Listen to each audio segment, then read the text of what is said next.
만지기 전 우리 떡 5개와 물고기 2마리로 5,000명 먹이시고 12명줄이 남았네.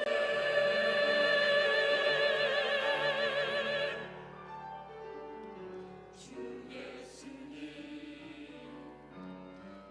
우리에게 보이시니 놀랍고도 놀라워라. 주 예수님 우리에게 행하시니 놀랍고도 놀라워라.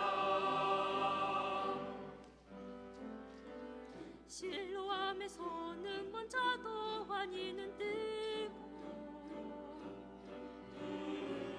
죽어있던 나사로를 살리신 주님,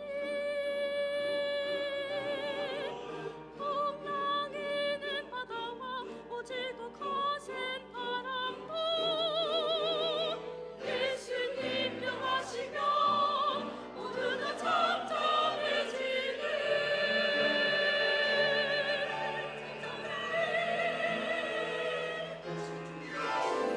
주 예수님 우리에게 보이시니 놀랍고도 놀라워라. 주 예수님 우리에게 행하시니 놀랍고도 놀라워라. 놀랍고도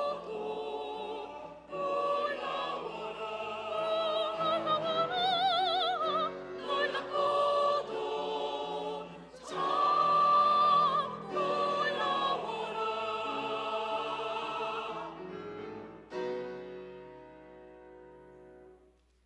아멘. 감사합니다. 놀랍고도 놀라운 주의 기적의 역사가 오늘도 우리 가운데 나타날 줄 믿습니다. 오늘 우리 갈라디아서 2장 20절 말씀, 우리가 한 목소리로 말씀을 읽었는데 이 말씀을 가지고 자유라고 하는 주제로 말씀을 좀 나누고자 합니다.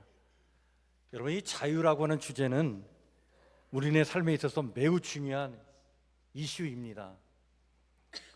지금도 여전히 모든 인간은요 자유를 갈망하죠. 그런데 인간은 보편적으로요 자유를 위해 2가지 중 하나를 선택한다라고 볼 수 있습니다.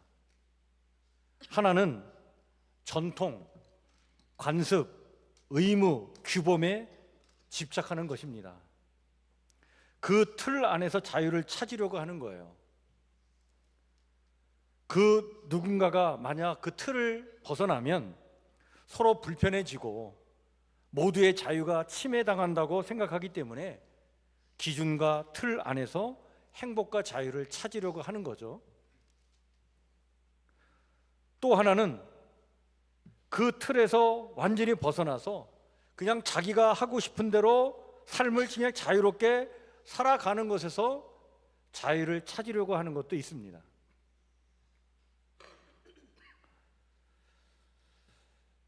예수님은 이 자유의 문제를 탕자의 비유를 통해서 아주 쉽게 우리에게 말씀해 주셨습니다. 여러분, 탕자의 비유에 나오면 아들이 둘이 나오잖아요. 큰아들과 작은아들 둘이 나오는데 큰아들은 바로 이 전자에 속한 사람들입니다. 율법적인 기준과 틀 안에서 행복과 자유를 찾으려 하는 거죠. 그런데 작은 아들 같은 경우는 후자에 속하는 사람들이에요. 이 작은 아들은 그 틀에서 벗어나 자기가 하고 싶은 대로 그냥 방종하면서 살아가는 것에서 자유를 찾으려 했던 것입니다. 그런데 2 아들 모두 참 자유를 누리지 못했다는 거예요. 큰아들은 그 율법과 규범의 틀 안에 갇혀가지고 그것에 종노릇하며 살아갔기 때문에 아들로서 누려야 될 기쁨, 자유, 행복, 영광을 누리지 못했다.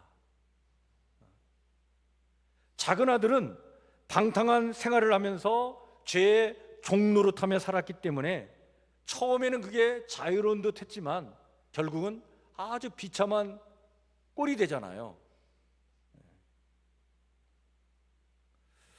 자, 그렇다면 참 자유를 누릴 수 있는 길은 무엇인가?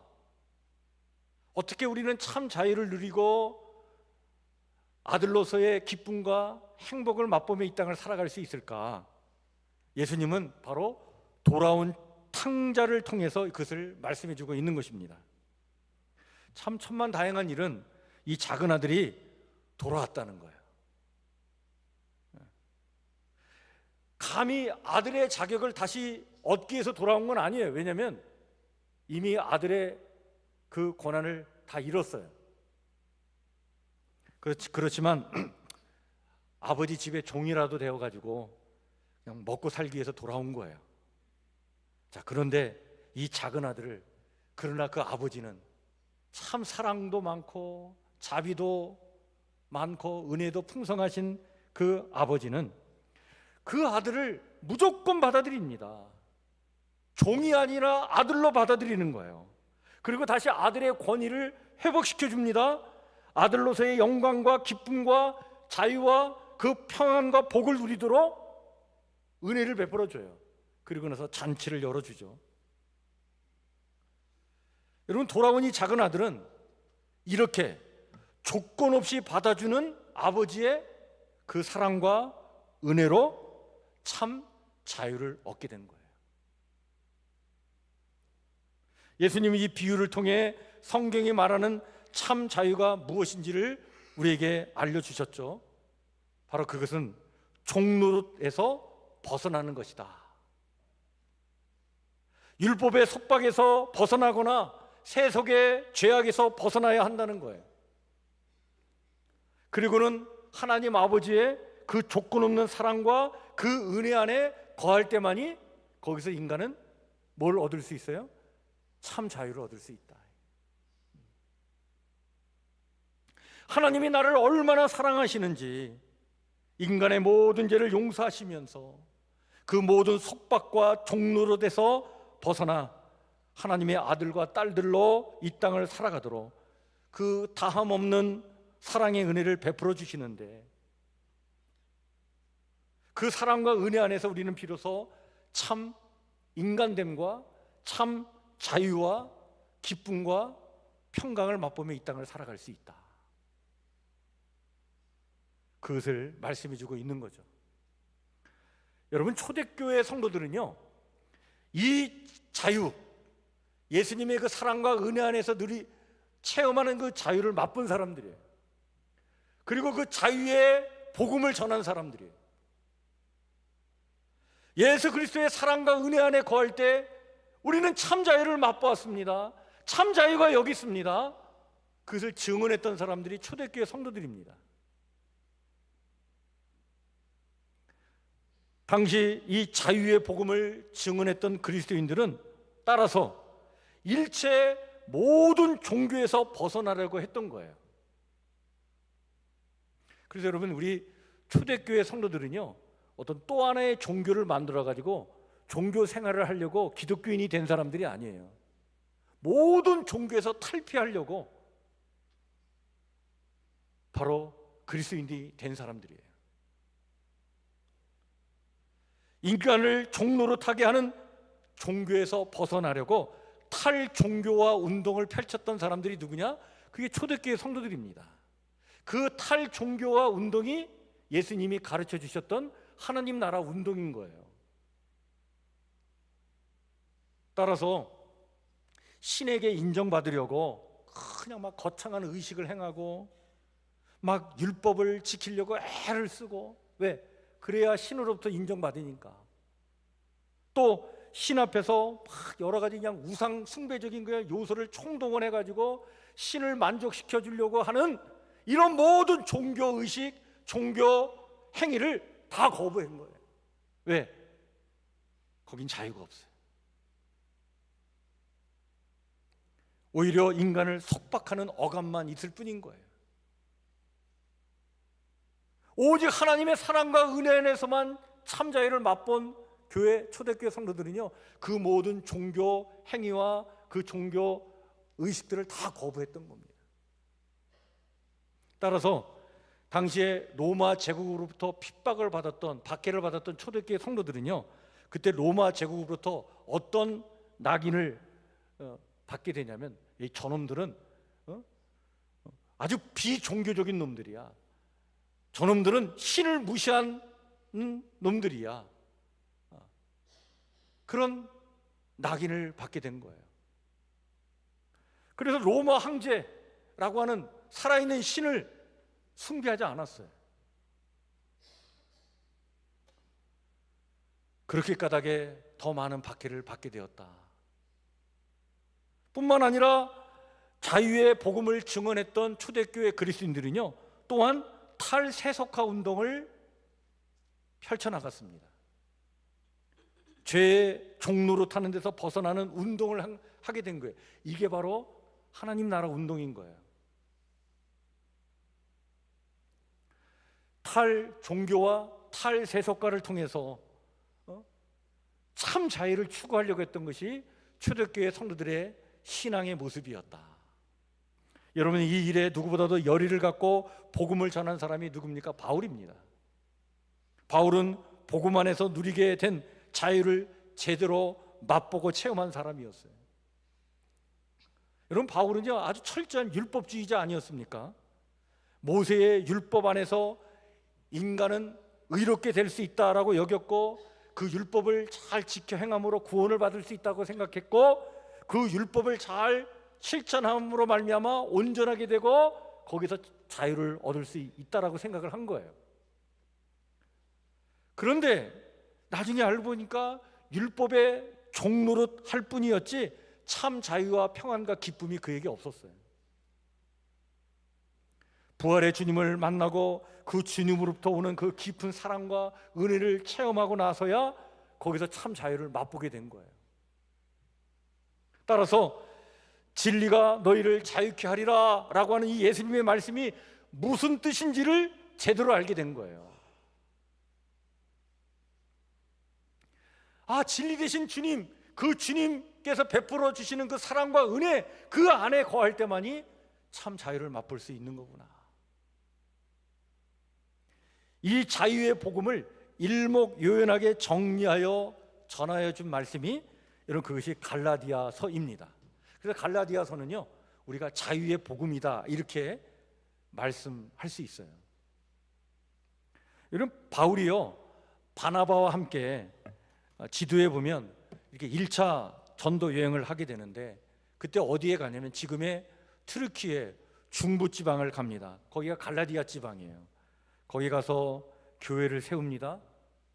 그리고 1차 선교 여행을 마치고 돌아와서 다시 2차 선교 여행을 갈 때는 다시 이 지역을 지나서 그 교회, 세운 교회를 다시 든든하게 더 자리매김할 수 있도록 도와주고 또 선교 여행을 또 가죠.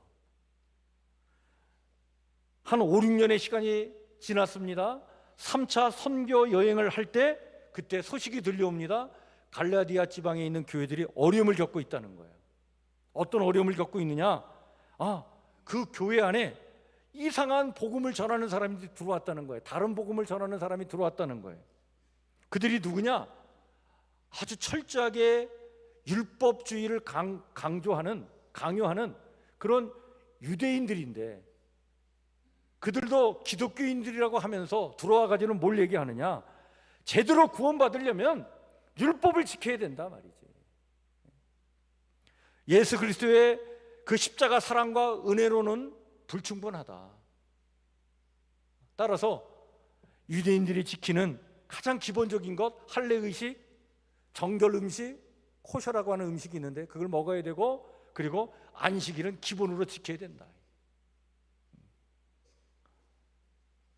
이걸 너무나 강력하게 주장을 하다 보니까 이방인들도 제대로 구원받고 살아가려면 이 율법을 지켜야 된다고 강력하게 주장하니까 갈라디아 지방에 있는 성도들이 믿음이 흔들린 거예요. 이들의 영향을 받아서 갈라디아 지방의 성도들이요, 참 자유의 복음에서 떠나가지고 다시 율법의 종로로 타는 일이 생기게 된 거예요. 이 일을 전해들은 이 바울이요, 격분을 합니다. 그래서 편지를 보냈는데 갈라디아에서 뭐라고 얘기하냐면 다른 복음은 없다, 이걸 강력하게 주장합니다. 우리가 전하는 복음 위에 다른 복음은 없다는 거예요. 그건 다 거짓된 것이다. 예수 그리스도의 사랑과 은혜로 구원받을 뿐만 아니라 그 사랑과 은혜로 우리는 이 땅을 그리스도인답게 살아가는 것이지 거기에 플러스 뭘 더해지는 건 없다는 거예요. 그러면서 갈라디아서 5장 1절에 이 말씀을 전해주고 있죠. 여러분, 이 말씀 우리 한번 같이 한 목소리로 읽을까요? 시작. 그리스도께서 우리를 자유롭게 하려고 자유를 주셨으니 그러므로 굳건하게 서서 다시는 종의 멍에를 매지 말라. 아니, 종로로 타는 데서 벗어나게 해주셨는데, 그 사랑과 은혜를 부어주셔서 우리에게 참 자유를 주셨는데 다시 우리가 무엇에 종로로 타기 위해서 들어간다? 그게 있을 수 없다는 거예요. 다시 종로로 타려고 율법의 매인 삶을 살아가는 순간 우리 안에 뭐가 임하게 되느냐? 그 율법을 지킴으로 내가 막 의롭게 되려고 하다 보니까 초조한 거예요. 불안한 거예요. 왜? 율법대로 우리가 살지 못하니까 죄책감을 느끼게 되고, 또 율법대로 살려고 하다 보니까 몇 가지 율법을 실천하면 괜히 인간이 우쭐해요, 교만해져요, 거만한 생각이 들어요. 그렇게 살지 못하는 사람 무시해요, 깔봐요, 정죄하는 거예요. 왜 우리가 다시 그런 삶으로 돌아가야 되냐 하는 거예요. 우리 그리스도인들은 하나님의 그 사랑과 은혜로 이미 자유를 맛본 사람이고 이미 그 자유를 누리고 있는데 그 자유를 포기하고 다시 그 무엇의 종로로 하여 살아갈 수 있겠냐 하는 거예요. 그럴 수 없다. 그러면서 바울은요, 자신의 신앙 고백을 합니다. 그 말씀이 우리가 읽은 오늘 갈라디아서 2장 20절 말씀이에요. 자신이 지금 어떻게 살고 있는지, 그리고 우리 그리스도인들은 그리스도로 산다는 것은 무엇을 의미하는지 그것을 자기의 신앙의 고백으로 잘 표현해 주고 있습니다. 우리 이 말씀을, 너무나 중요한 말씀이기 때문에 다시 한번 우리 한 목소리를 같이 한번 읽을까요? 시작. 내가 그리스도와 함께 십자가에 못 박혔나니 그런즉 이제는 내가 사는 것이 아니요 오직 내 안에 그리스도께서 사시는 것이라. 이제 내가 육체 가운데 사는 것은 나를 사랑하사 나를 위하여 자기 자신을 버리신 하나님의 아들을 믿는 믿음 안에서 사는 것이라. 여러분, 이 말씀을 너무 어렵게 이해하려고 하지 마세요. 아주 쉬운 말씀입니다. 이게 무슨 얘기냐면 그리스도로 산다는 것은 나 홀로 사는 것이 아니라는 거예요. 나 혼자의 힘으로 뭔가 막 뭘 해서 뭔가 막 뭘 이루어 가지고 그래서 자유를 찾고 또 구원을 추구하고 그런 그 신앙의 길을 가는 것이 아니라는 거예요. 우리 그리스도인들은 이미 내가 내 삶의 주인으로 예수님을 영접하는 순간 주님은 내 안에 나와 함께 살고 있는 줄 믿으시길 바랍니다. 주님이 나와 함께 하고 있다는 거예요. 나와 함께 하시는 그 주님은 내게 사랑과 은혜를 부어주시는데 어떻게 부어주시느냐? 나를 사랑하사 나를 위하여 자기 자신을 버리신 그 하나님의 아들, 나를 사랑하시는데 오죽하면 자기의 생명까지 내어놓으셨겠어요. 자기의 생명까지 내어놓으시는 그 사랑, 그 은혜, 그것으로 나를 지금 지켜주시고 나와 함께 하신다는 거예요. 그러니 내가 그리스도인으로 이 땅을 살아간다는 건 뭘 의미하느냐? 그 사랑, 그 은혜를 힘입어 이 땅을 살아간다는 거예요. 그래서 내가 지금 육체 가운데 사는 것은, 다시 말해서 지금 발을 딛고 이 땅을 살아가는 것은 나 혼자 외롭게 살아가는 게 아니라 나와 함께 하시는 그 주님, 나를 그렇게 자기의 생명까지 바쳐서 사랑하시는 그 사랑과 은혜를 믿는 믿음으로 나는 이 땅을 살아가는 거다. 그 믿음으로 살아갈 때 우리는 참 자유를 맛보게 되고 그 무엇에 얽매이는 종로로 타는 삶을 살지 않게 되는 것이다. 이런 바울이 살던 시대와 오늘 우리가 살고 있는 시대는 시간적 간격이요 2000년 넘게 지금 흘렀죠. 그러나 그 무엇에 종로로 타여서 거기에서 자유를 얻으려고 하는 환상은 여전히 오늘에도 있습니다. 그래서 많은 사람들이요 이런 생각을 해요. 야, 이런 것만 갖추면, 또 이런 것만 하면 자유로울 거야, 이런 생각을 갖고 있어요. 그 환상을 갖고 있어요. 그리고 그 환상에 거대한 돈과 에너지를 쏟아 부으면서 자유로운 삶을 꿈꿉니다.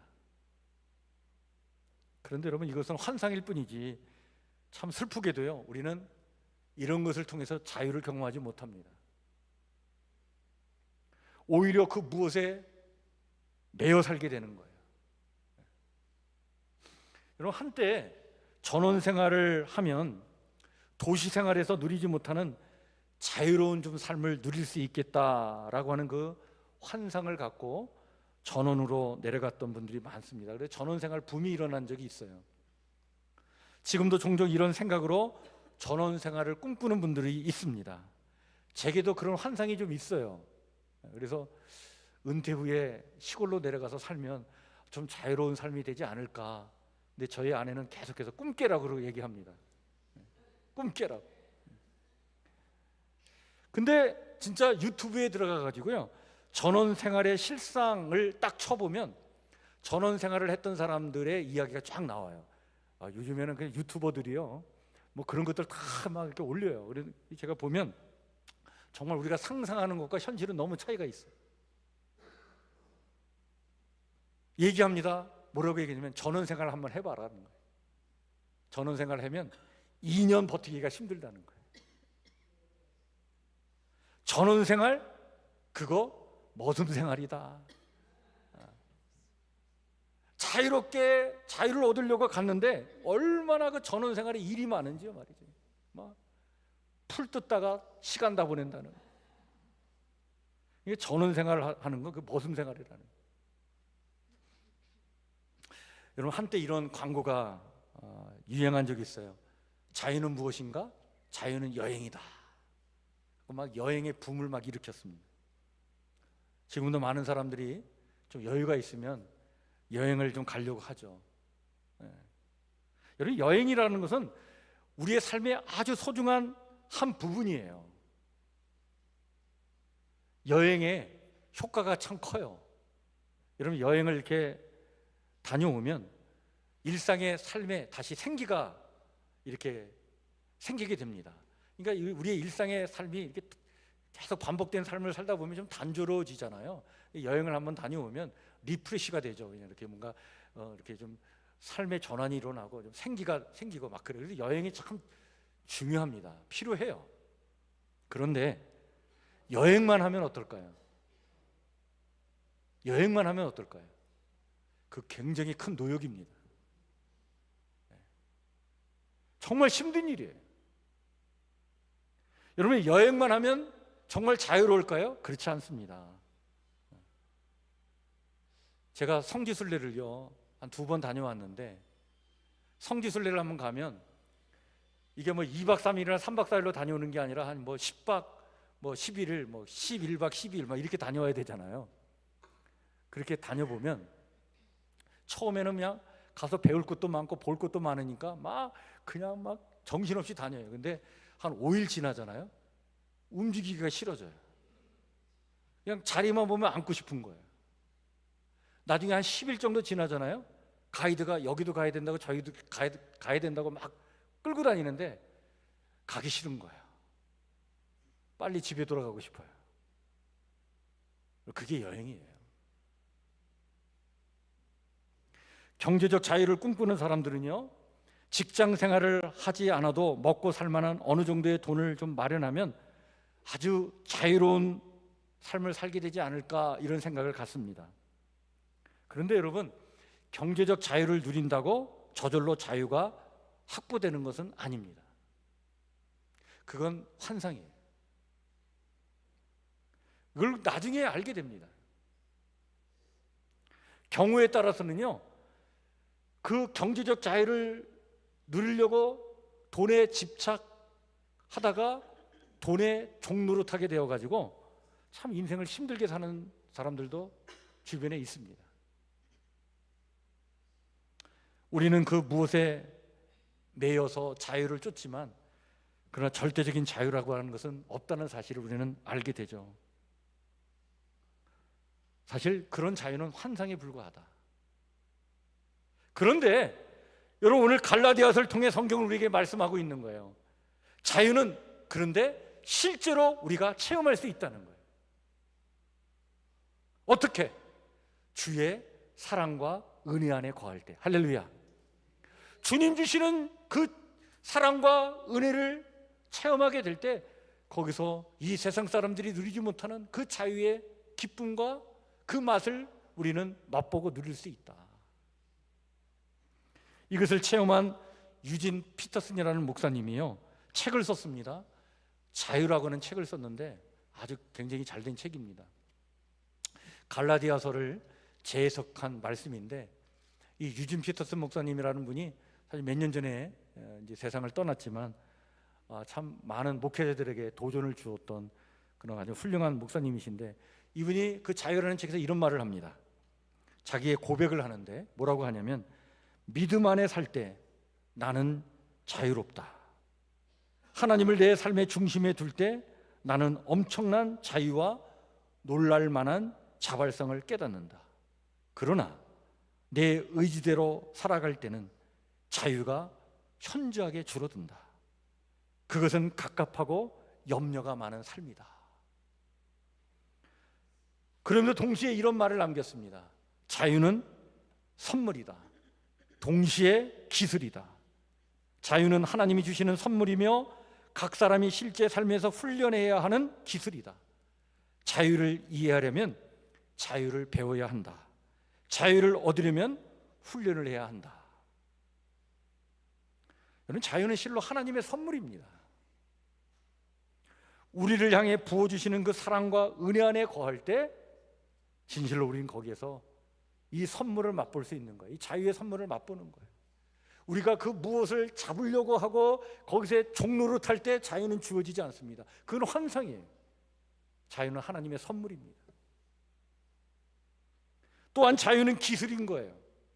다시는 그 무엇에 종노릇하지 않도록 오직 주님의 그 사랑과 은혜 안에만 머물 수 있도록 하는 훈련이 필요한 기술입니다. 그래서 자꾸 우리를 유혹하는 유혹들을 물리쳐야 됩니다. 야, 이거 잡으면, 이거 소유하면, 여기에 얽매이게만 하면 자유로워질 수 있어. 안 그렇습니다. 그 유혹을 물리치고 우리는 오직 주의 사랑과 은혜 안에 거하는 이 기술이 필요합니다. 우리 사랑하는 성북교회 성도 여러분, 주님의 사랑과 은혜 안에 늘 거하여서 주님 주시는 자유를 맛보며 살아가는 우리 성도님들 되시길 바랍니다. 그 무엇에 종노릇하지 않길 바랍니다. 지속적인 주의 사랑과 은혜만을 구하시고요, 그 은혜 안에 거하는 믿음과 신앙을 잘 추구하심으로 말미암아 이 자유의 기쁨 잃어버리지 말고 주님 주시는 그 사랑과 은총 속에서 이 땅을 행복하게 살아가는 우리 성북교회 성도들 모두가 되시기를 주의 이름으로 축원해 드립니다.